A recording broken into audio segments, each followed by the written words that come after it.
A great and beautiful evening, women of God. Welcome to our online women's mentoring here at Christ Redeemer International Ministries. Thank you very much, Sister Elena, for leading us in an opening prayer earlier on. And thank you very much, Sister Regina, for the powerful exhortation in regards to our tithes and offerings. Isa pong maganda at mapagpalang gabi sa bawat isa po sa inyo. Thank you very much for taking the time to once again allowing yourself to be mentored, to be equipped, to be trained, and to be discipled. I continually pray and declare that you are as excited as I am to once again be able to receive fresh revelation from the Word of God tonight. Before we dig into the Word of God, let us all pray. Holy Spirit of the living God, we welcome your very presence in the midst of each and every one of us. We believe that where your presence is, there is freedom, there is healing, there is victory, there is increase, there is fruitfulness. Everything that we will be needing on this life, we can only find it in your presence. Lord, as we come before your throne, we ask for your forgiveness and the cleansing of the blood of Jesus to continually be upon each and every one of us. We surrender everything at the foot of the cross, and we ask and we pray that tonight help us to lay hold only of the wonderful truths in the power and in the anointing of your words and promises in us and through us. Panginoong Diyos, ang patuloy naming panalangin, kami ay patuloy na mag-grow, mag-mature, mag-level up, O Lord God, as true disciples of yours, certified 4XD, AXD, and A disciples of yours that can be entrusted, O Lord God, with the multitudes of disciples that you want to continually give to each and every one of us. Continually, O Lord God, in this mentoring, be glorified, be magnified, be lifted up, be praised, be worshiped, be adored. In Jesus' name we pray. Amen and amen. Praise the Lord. So sa gabi pong ito, what I'm gonna be sharing to each and every one of you is regarding sa ating pong 5 discipleship covenant. There is no better time to really go back once again sa ating Citrim's 5 discipleship covenant.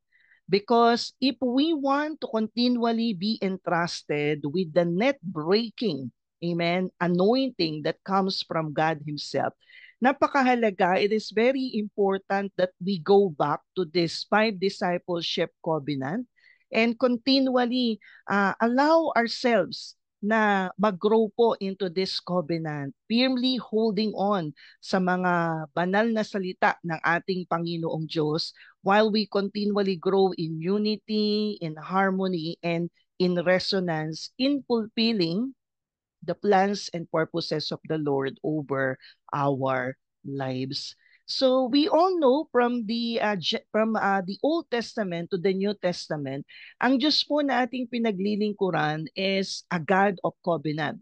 He works according to His covenant God. That's why we know of a God that is a covenant-keeping God. He is always faithful to fulfill lahat ng kanyang mga salita, lahat ng kanyang mga pangako.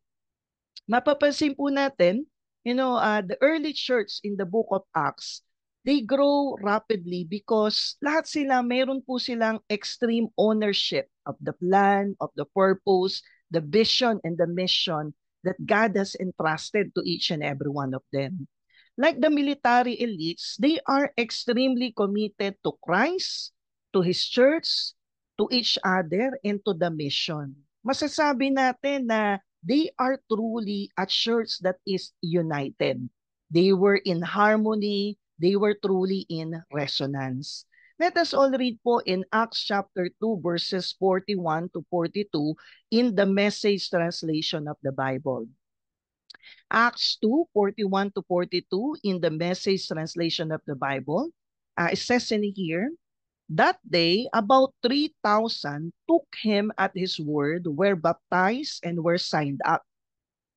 They committed themselves to the teaching of the apostles, the life together, the common meal, and the prayers. Everyone around was in awe, all those wonders and signs done through the apostles. And all the believers live in a wonderful harmony, holding everything in common. They sold whatever they owed and pooled the resources so that each person's need was met. So praise the Lord for the reading of His word once again on this blessed night. So in these verses, we can greatly see that this was the extreme commitment of the early disciples. These disciples turned the world upside down. Why?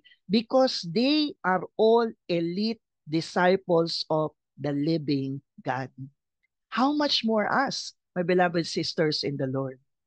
You and I are engaged in a spiritual warfare at alam po natin our enemies are much more cruel and dangerous. That's why our goal, amen, here in Citrim family is to produce elite disciples. Why? To be able to effectively, efficiently, and efficaciously advance the kingdom of God here on earth as it is in heaven. So tonight, let us all review what are the 5 commitments of the elite disciples. At napakahalaga, from this day forward, it must be our commitment as well. So are you ready? Here are the Citrim's 5 discipleship covenant. First and foremost, number 1, I will protect the unity of my church. Yes, you and I, each and every one of us, we must endeavor deep within our hearts na atin pong pangangalagaan ang pagkakaisa, amen, ng iglesia na ipinagkatiwala sa atin ng atin pong Panginoong Diyos. This is a very important commitment. Ngayon, the question is, how do we protect the unity of our church? First and foremost, by acting in love and honesty towards other members. It's very, very important that we grow in an agape kind of love with each other. In Romans chapter 14, verse 19, in the New Living Translation of the Bible, it says in here, so then, let us aim for harmony in the church and try to build each other up. Tayo po'y patuloy na magpalakasan at hindi magsiraan. Magtulungan, amen? Tayo po ay patuloy na tumulong to build the body of Christ, amen? Huwag po tayong gagawa ng anumang bagay na maaaring maging dahilan or cause ng disunity. In 1 Peter chapter 1 verse 22, it says in here, since you have purified your souls in obeying the truth through the Spirit in sincere love of the brethren, love one another fervently with a pure heart. So that is the first thing that we need to do. Amen. To protect the unity of the church that God has entrusted unto us. Amen. We need to act in love and honesty towards other members. Secondly, by being transparent, submissive, and obedient to my leaders. In Hebrews chapter 13, verse 17, sa Amplified Version of the Bible, it says in here, obey your spiritual leaders and submit to them, recognizing their authority over you, for they are keeping watch over your souls and continually guarding your spiritual welfare as those who will give an account of their stewardship of you. Listen to this on the last part. Let them do this with joy and not with grief and groans, for this would be of no benefit to you. So the elite armies, mga kapatid, are so powerful because of their submission to authority. Sad to say, in many churches today, amen, nakakalungkot po, are really full of rebels, contaminated, and not healthy. That's why, the church is unable to turn the world upside down. They are powerless. Kaya nga po mapapansin nyo here at Citrim Church, we are continuously teaching each and everyone regarding sa ating core values, sa purpose natin, sa mission natin. Because we want each and every one to continually achieve our highest and maximum potential sa patuloy na ikalalagot ng iglesia ng ating Panginoong Diyos. Because as Pastor Deo always say to each and every one of us, if the church is healthy, definitely it will grow. It will increase, it will multiply, mas marami ang makakakilala sa Panginoong Diyos, mas marami ang maliligtas, mas marami ang mag-grow at magmamature as true disciples of the living God. Amen. We will truly be known as a church, as a people, men and women of the living God who turn cities and nations upside down, all for His glory and all for His honor alone. So you and I can protect the unity of our church by refusing the gossips and rebuking the rebels. Alam na alam po natin when we study in the scriptures, rebels are always destroying the body of Christ. They are the cancer in the church. Amen? At napakahalaga rin for you and I to continually be in alignment to the values, amen, ng iglesia na pinagkatiwala sa atin ng atin pong Panginoong Diyos by carrying the DNA of your church faithfully. Hindi po natin kailangang gumawa ng sarili po nating DNA. We don't need to create our own DNA. As true disciples, make a commitment to protect the unity of the church that God has entrusted unto us. Be a gatekeeper, mga kapatid. Be vigilant.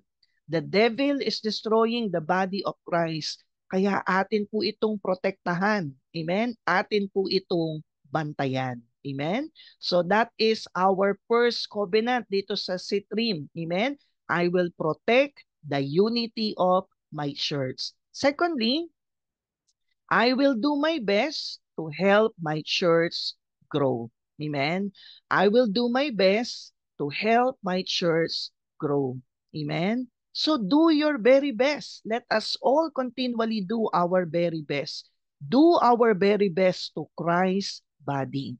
Ito ang second commitment of an elite disciple. So how do we do the same? First and foremost, by praying, paying, and working for my church to grow.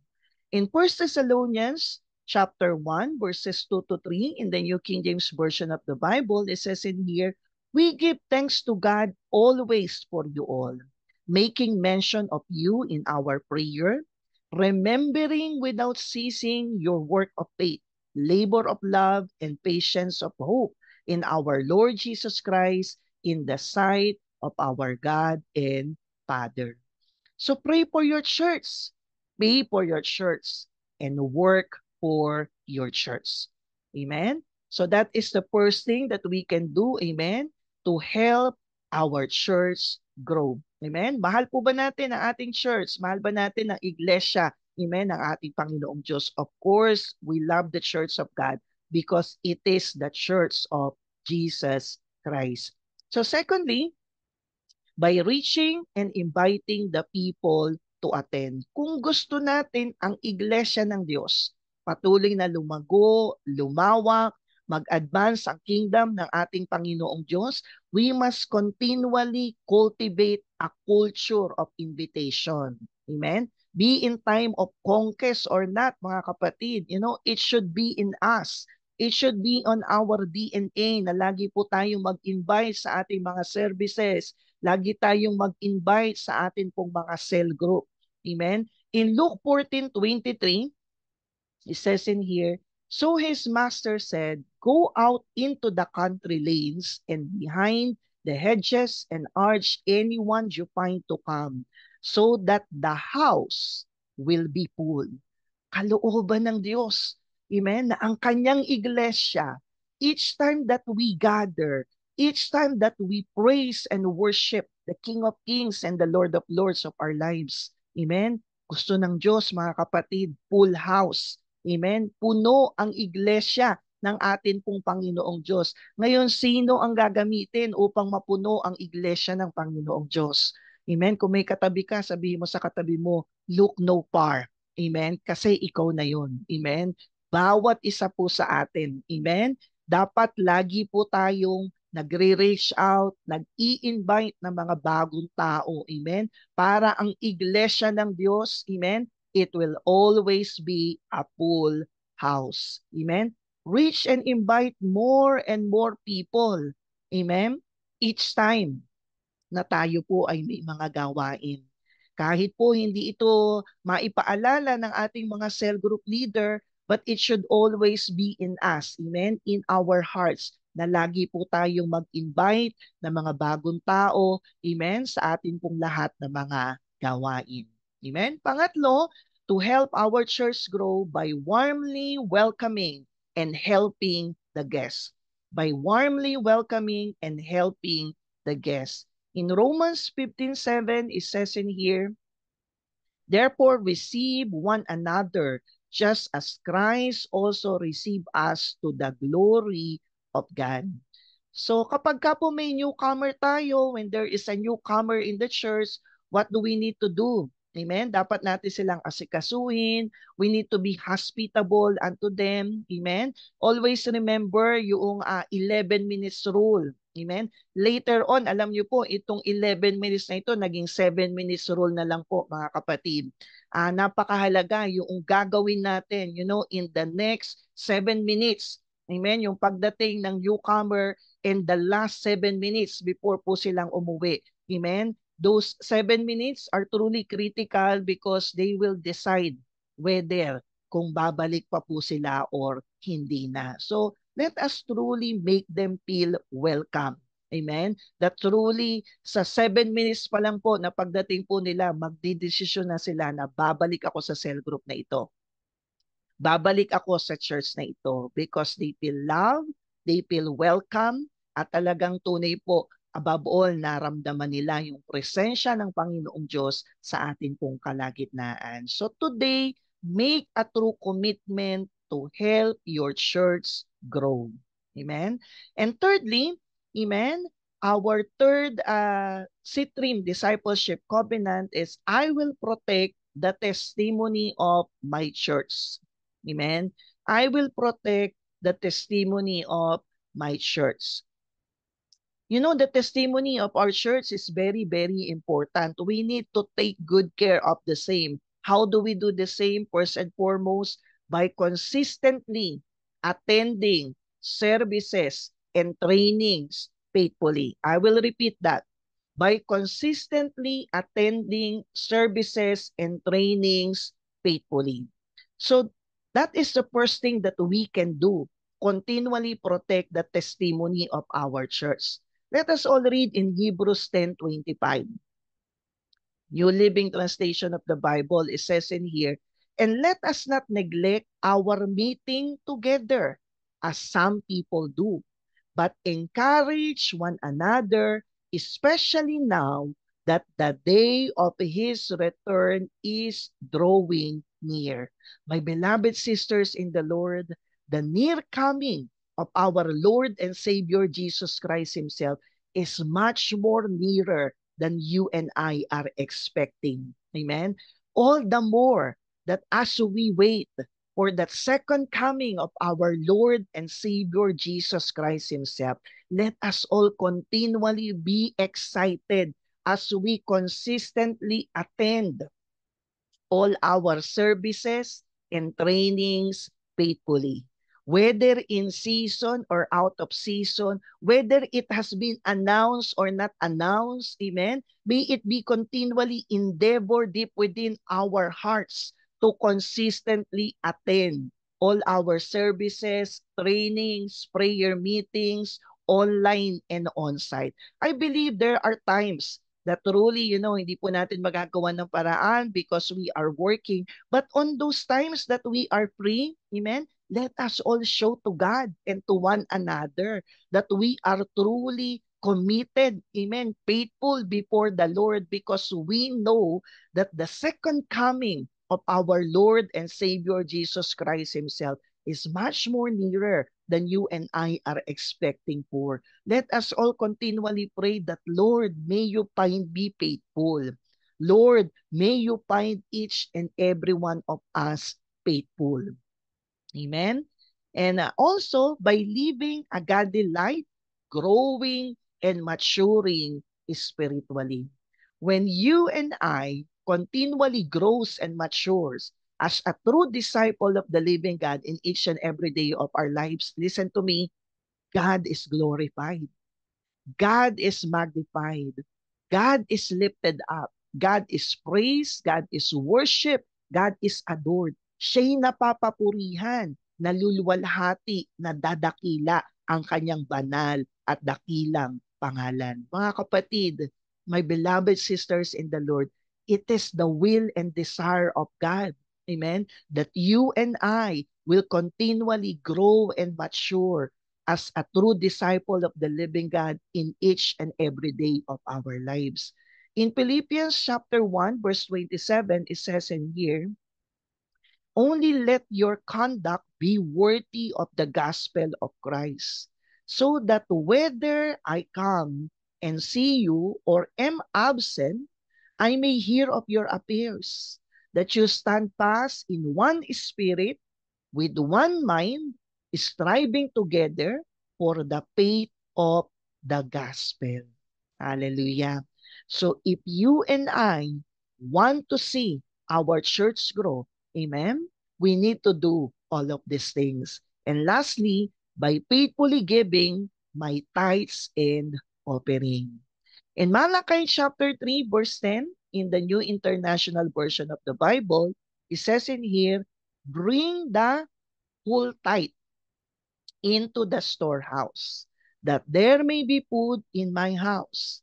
Test me in this, says the Lord Almighty, and see if I will not throw open the floodgates of heaven and pour out so much blessing that there will be not room enough to store it. Hallelujah. Alam niyo po, ang true disciples of the living God, the true disciples of the living God, they are faithful in returning back to God. Amen?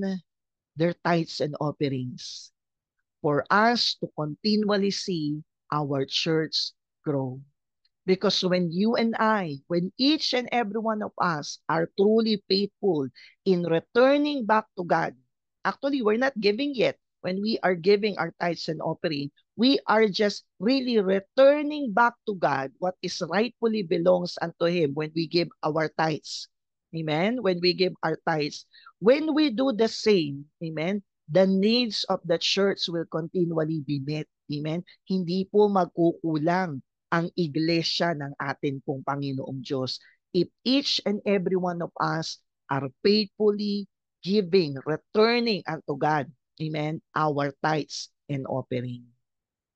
Actually, this is the test of our love and faithfulness. It is also a test of surrender and obedience before the Lord. Hallelujah. So our fourth discipleship covenant here at Citrim, I will support the vision of my church. Amen. Don't have your own vision. Amen. Why? Because vision plus vision equals division. So how do we support the vision of our church? First and foremost, by winning souls and making disciples. Yes, each and every one of us, amen, should win souls and make disciples of all the nations. Matthew 28:19 to 20, therefore go and make disciples of all the nations, baptizing them in the name of the Father, of the Son, and of the Holy Spirit, and teaching them to obey everything I have commanded you. And surely I am with you always to the very end of the age. So this is a very important commitment of a true disciple. Why? Because this is our very mission. We exist for this mandate. This is our marching order. Amen? This last commandment of Jesus Christ was not just been given to the few elite people or commandos of the Lord. This was not just been given to the reverends, to the bishops, to the pastors, or to the leaders of the church. It is given to every Christians, to every believers, amen, to every disciples of the living God, which includes you and I. Amen? It is our responsibility. It is our commitment before the Lord to continually win more people and disciple more people for His glory and for His honor alone. My beloved sisters in the Lord, Church of God, let us all continually occupy till Jesus Christ returns. Hallelujah.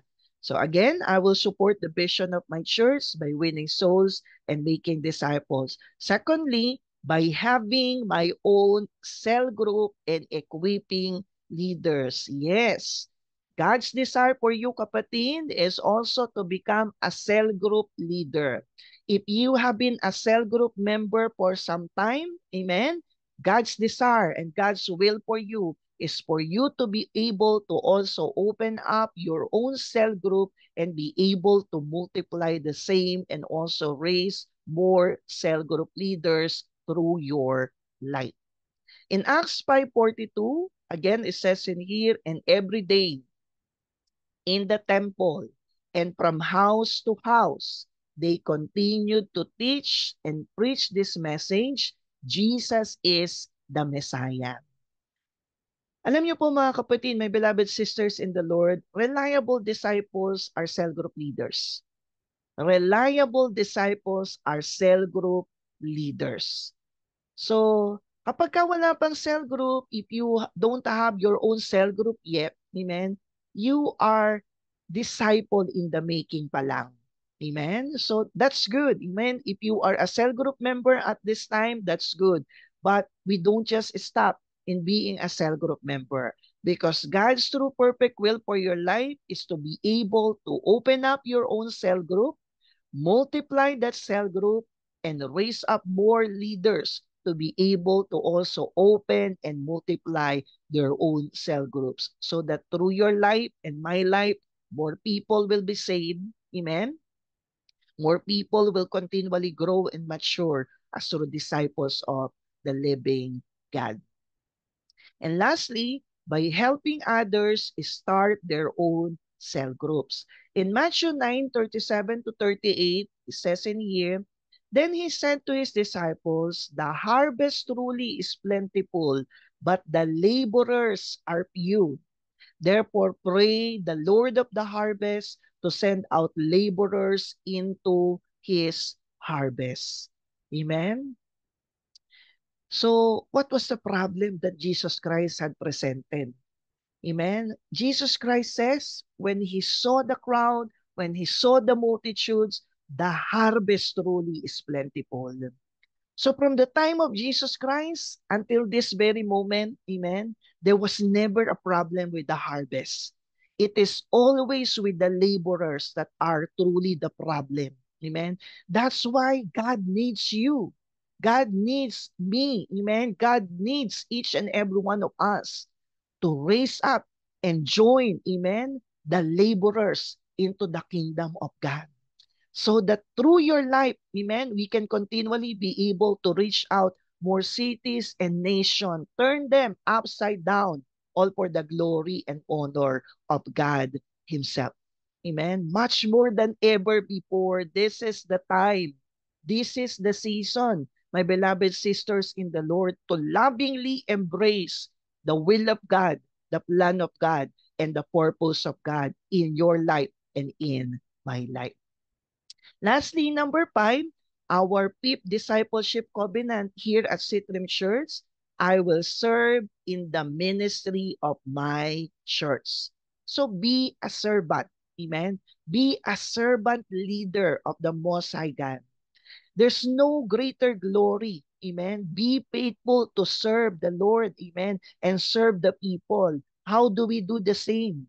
By using my skills, gifts, talents, and resources to serve God. Amen. What we have is for a purpose. What you have is for a reason.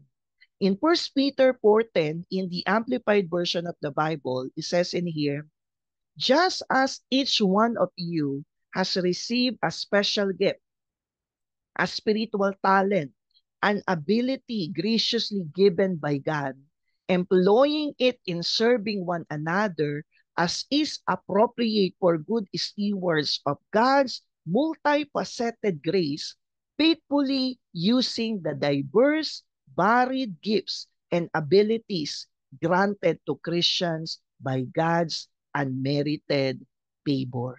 Amen? So lahat po ng mga skills, giftings na meron tayo, talents, resources, amen? All those things that God has graciously entrusted unto us, it's high time, amen, that we use it, amen, in the kingdom of God, for the glory of God, and for the continual advancement of His kingdom here on earth as it is in heaven. Secondly, by being trained and equipped to serve my leaders. By being trained and equipped to serve by my leaders. Ephesians 4:11 to 12. In the New King James Version of the Bible, it says in here, and He Himself gave some to be apostles, some prophets, some evangelists, and some pastors and teachers. Amen? Why? Verse 12. For the equipping of the saints, for the work of the ministry, for the edifying of the body of Christ. So when you allow yourself to be trained, to be equipped, amen, and to serve by your pastors and your leaders, amen, you will be a disciple of the living God that is ready for every good work. Listen to me, ready for every good work that God has designed for your life. Amen? Never a time na magda-doubt ka kung kaya ko ba. Amen? Because as you allow yourself to be molded, to be trained, to be equipped, to be tutored, to be discipled, wherever God takes you, ang lagi mong sasabihin sa Panginoong Diyos, amen, when God calls you and speak to you, yes, Lord, amen, you will be ready, amen, to every season of your life to be used by the Lord mightily, powerfully, and miraculously. Amen. And lastly, by developing a servant's heart to serve God and others. In Philippians 2:5 to 7, in the New King James Version of the Bible, let this mind be in you, which was also in Christ Jesus, who being in the form of God, did not consider it robbery to be equal with God, but made himself of no reputation, taking the form of a bondservant and coming in the likeness of men. Hallelujah. You see, ultimately, in everything that we do, Jesus Christ is our model. Jesus Christ is our example. We must continually, daily develop a servant's heart like Jesus Christ. We must follow His footsteps. Amen? In our text, it says in here, He made Himself of no reputation. He became a bond servant. You see, the highest anointing of all is the servant's anointing. It is the anointing of humility. The tip of effectiveness, fruitfulness, blessings, amen? Ano po yun mga kapatid? Is pride. God gives grace to the humble, but He resists the proud. So again, amen? Our CITRIMS 5 Discipleship Covenant, number 1, I will protect the unity of my church. Number 2, I will do my best to help my church grow. Number 3, I will protect the testimony of my church.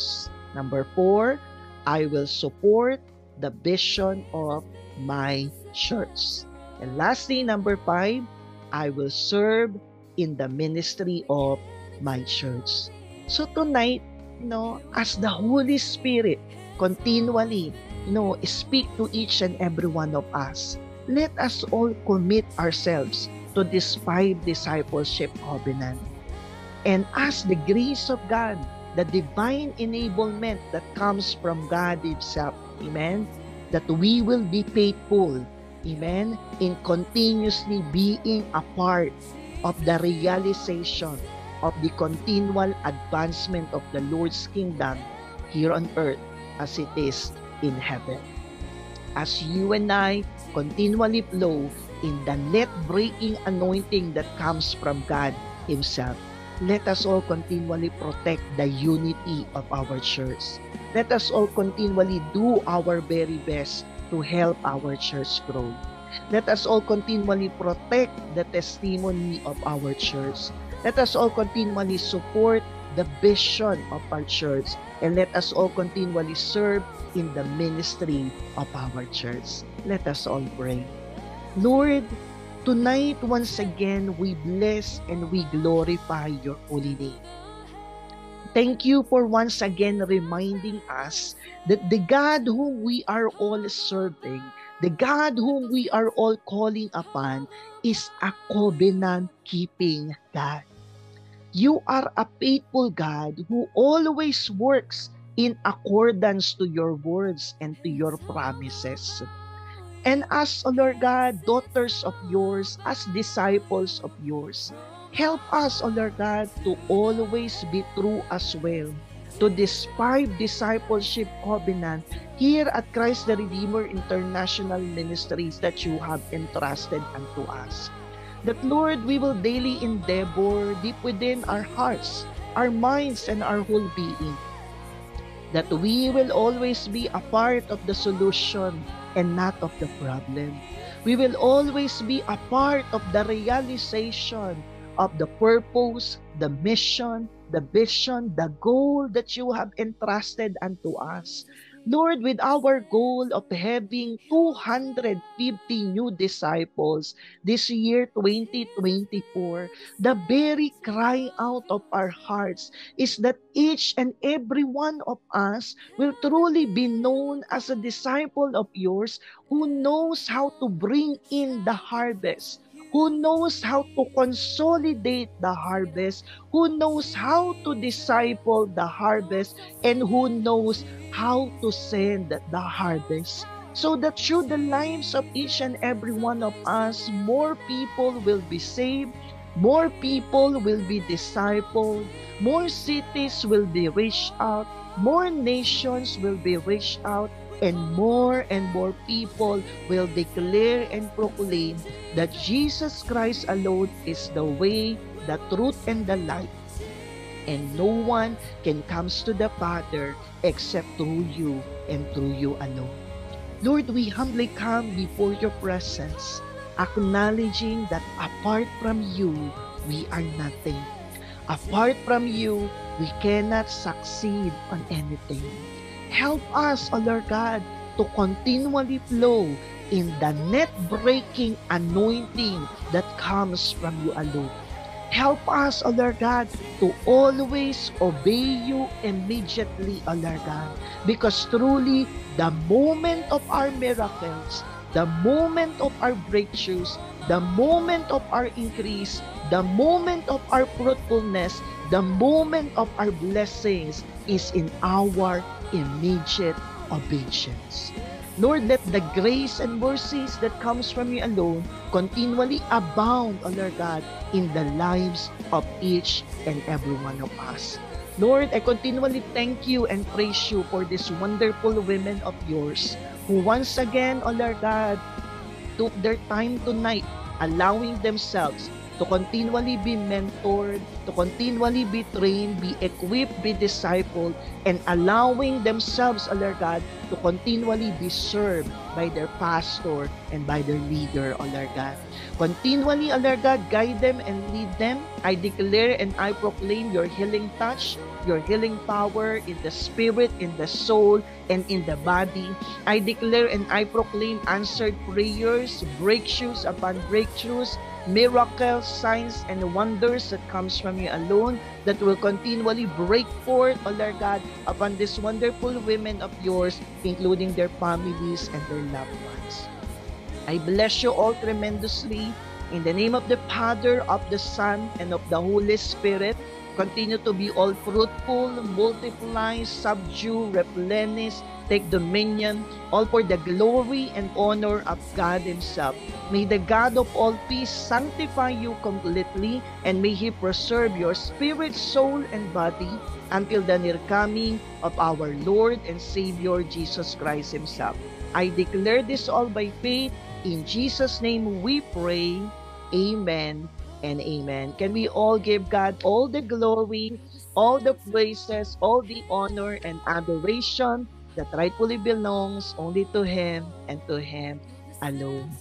Again, a blessed and wonderful evening, mighty women of the Lord, and thank you very much for taking the time to attend in our online women's mentoring tonight. Best regards to each and everyone, and God bless us all.